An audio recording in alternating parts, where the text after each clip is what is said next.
Bang Juju datang tak Beyond 5? Nak pergi tak pergi? Nak pergi tak Beyond 5? Suruh diorang bayar Beyond 5 kau bilang tu. Kalau diorang bayar Juju punya appearance fee Juju pergi. Kalau tak Kabilan versus Brian Lawitan. Siapa menang? Kabilan lah bro. Come on lah. Kabilan kot. Kabilan aku boleh cakap kat korang dia macam superhuman lah. Dia superhuman. Kau bagi dia masukan aku pun dia boleh buat. Bro come on lah. Kabilan menang. Kabilan menang. Miki kau pernah tengok tak si Brian Lawitan ni fight? Miki pun tak kenal si Brian ni. Putra versus KK Chow. Siapa KK Chow ni? Tak kenal lah. Miki kau cakap apa? Miki cakap KK Shiba. Aku tak kenal tu dia orang ni, sorry tu.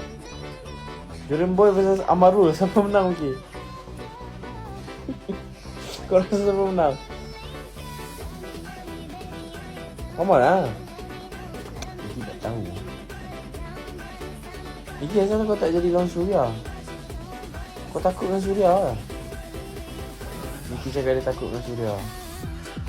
Cakap Surya terlalu kuat dan laju. So macam ya. Cakap Surya tu fight kat rentak lah. Tak kat Wigan buat apa. Support lokal lah. Miki nak lawan Mitra. Miki kena lawan Mitra. Aku tak tahu gila. Mitra, KK Chal, Surya.